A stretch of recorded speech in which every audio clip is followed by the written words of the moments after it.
Have a happy happy new year. I'll see you all in 2020 for more great surprises.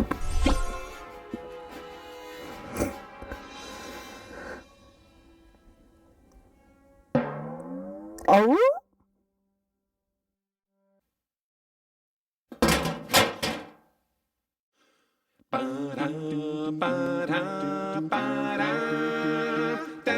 It's a raccoon with a talk show slinging culture facts you might not know. From the biggest flops to the greatest hits, this is Trash Can Tidbits. Whoa. That was a real head trip. Literally. Hey everyone, it's Beaton here, and I'm back to normal for my first Trash Can Tidbits video of 2020. I hope you're ready for a fun year of trivia and new surprises. No time to waste, let's get right into it with fact number 1. Did you know that the first Metal Gear Solid game for the PlayStation had voice actors credited under pseudonyms? This was because the English voice actors were part of the Screen Actors Guild, and they weren't sure if the game were supported by the guild or not. Because of this, all but 2 of the voice actors were credited under different names. The 2 who decided to keep their real names were Doug Stone, the voice of Psycho Mantis, and David Hayter, the voice of the game's hero, Solid Snake. The actors would be credited by their real names from that point forward in future games. Bonus fact, in the PAL version of Metal Gear Solid, Hayter was credited as Sean Barker, which was the name of the character he played in the 90s action film Guyver: Dark Hero. Fact 2. Did you know that the original versions of Metal Gear and Metal Gear 2 were not released into the US until 2006? Though the first Metal Gear was released in the US on the Nintendo Entertainment System, series creator Hideo Kojima was not involved with the port, which was originally released on the Japanese MSX2. Kojima was also not involved with the US exclusive sequel to Metal Gear, Snake's Revenge. It wouldn't be until 2006 that the original intended versions of the game were released in the US on the PlayStation 2 in a compilation with the re-released Metal Gear Solid 3 Subsistence. Fact 3. Did you know that actor Dean Jones not only played the lead role of race car driver Jim Douglas in Disney's The Love Bug, but also had another appearance in the same movie as another character?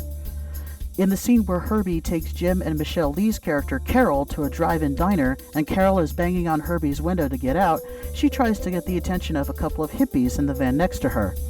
The hippie with the blonde hair, beard, and glasses is played by none other than Dean Jones in makeup. Jones apparently came up with the idea of playing the hippie himself and gave himself the memorable line, "We all prisoners, Chicky baby. We all locked in." Ain't that the truth, brother? Ain't that the truth? Fact 4 comes from my film-loving friend on Telegram, Matthew Wolfstein. Did you know that the great-grandson of sci-fi writer H.G. Wells became a noted director of animated films? Director Simon Wells directed all 3 films for Steven Spielberg's short-lived animation company, Amblimation. The films, An American Tail, Fievel Goes West, We're Back, A Dinosaur Story, and Balto were all directed or co-directed by Wells. Even though Amblimation is no more, Wells continues to have a career in animation, having recently contributed to such films as the Lego Ninjago movie and the Kung Fu Panda franchise.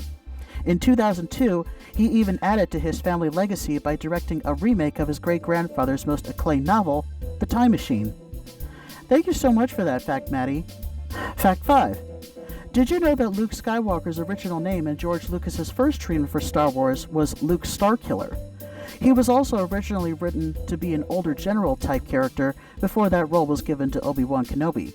The original name for the treatment was also known as The Star Wars before the word "the" was taken out and the characters were rewritten. Luke's original last name would later be used as the First Order's Starkiller base in The Force Awakens. Fact 6. Did you know that, contrary to popular belief, the reason why Sonic the Hedgehog is blue is not as a nod to the blue logo for Sega? Sonic's co-creator Naoto Oshima has stated that the blue blur is blue due to his love for the Earth and the oceans, which are in fact blue, and that we should take care of the Earth as much as possible.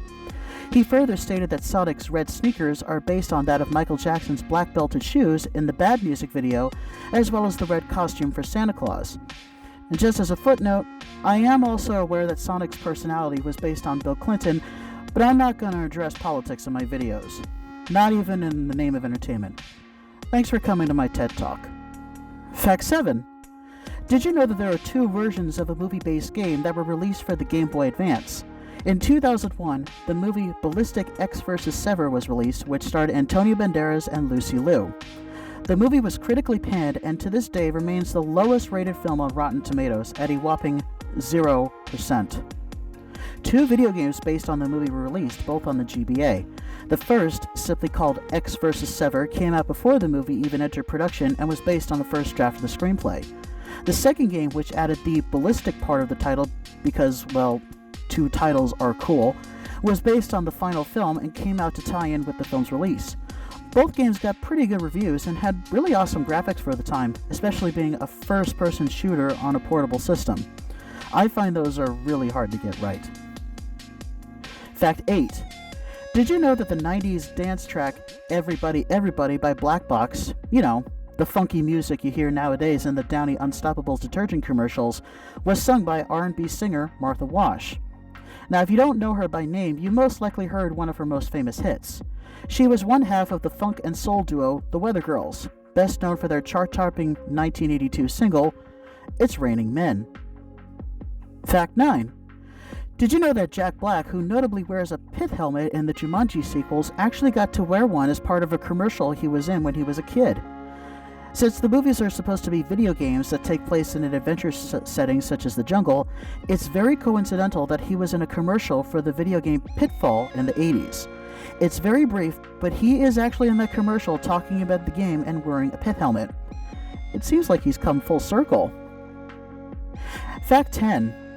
Did you know that the novels that are published by the title character on the TV series Castle are actually published in real life? The series notably starred Nathan Fillion as mystery writer Richard Castle, who shadows an NYPD detective team and helps solve mysteries for research purposes for his books.